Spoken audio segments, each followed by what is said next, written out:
Lauren said, rank your credit cards, the hardest, the easiest. So I'm going to say the hardest credit cards, y'all, out of all the credit cards, because normally I would just apply for any credit card. If there's a credit card that I wanted, I would just apply. And I would say for the Chase credit cards, except for my Chase Southwest card. So I have the Chase Southwest card, the Chase Sapphire Preferred, and then I have the Chase IHG. Do you know that I had actually got denied for the Chase IHG? And that was the first credit card that I had got denied for. I was just like, whoa, because usually when I would get a credit card, I would just, I would just apply and I would always get approved. Like I would never think that I would get denied for a credit card. And so when I had applied for the Chase IHG, they denied me.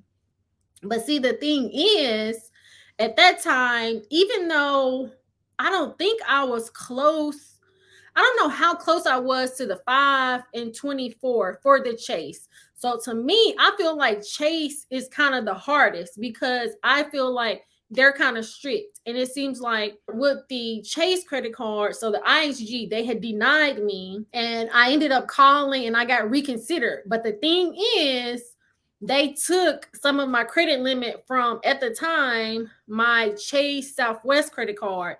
So I believe I probably had either between 11 and 13,000 credit limit on that one, but I can't remember 100%.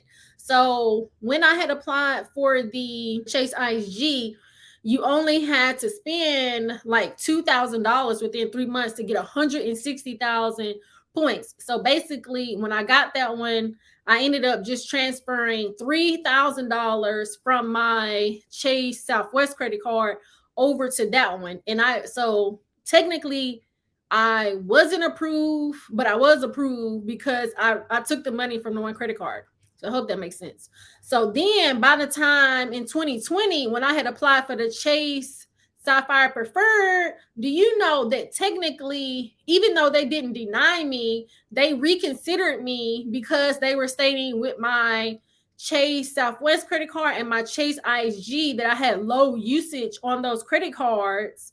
And they made me, well, no, they took money from one of my other credit cards, 5,000, because with the Chase Sapphire Preferred, I want to say that the lowest limit that you can have on that one is $5,000. So they took $5,000 for one of my credit cards in the Chase. So either my Chase ISG or the Chase Southwest card, one of those, they took 5,000, and that's how I ended up getting approved. So I'm just like, on the one hand, I kind of got denied, but then I got approved. So I was just like, so 3 of my Chase credit cards, technically I was denied but approved. So I'm just like, me and Chase, I don't know. So I would say that with Chase, I kind of, it's like the hardest for me with Chase, it's just I don't know, they don't seem to it's like I feel like they're kind of strict on the front end, but then on the back end they're really good because I love Chase Portal. And then even with Chase, I had applied for the Chase Marriott Bonvoy. I would say that's the only one that they didn't deny me for. So technically, I really have 4 Chase credit cards, but I don't have that one anymore because I closed it. And they had so when that one had a $95 annual fee. So when it came back around, when it was about to be time for me to pay for the annual fee, I ended up closing the card and moving the credit limit over to other credit cards. And so I was able to keep that credit limit. So I thought that was really good. But so it's like I really like Chase, but then on the same hand, I feel like they're kind of strict on the one hand. That's just me.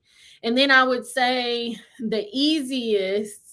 So let's say the easiest is definitely gonna be the Navy Federal, the Navy Federal credit cards.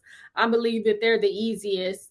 And then I have the Discover. I think Discover is pretty easy.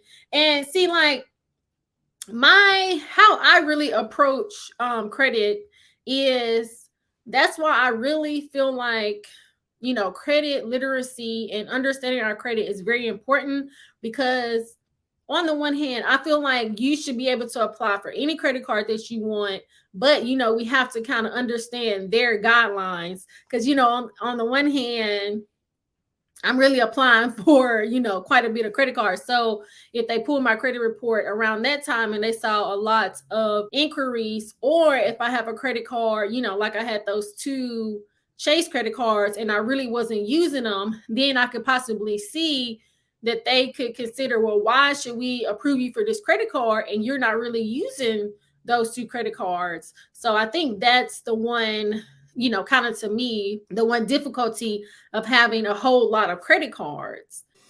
It's not a game, it's a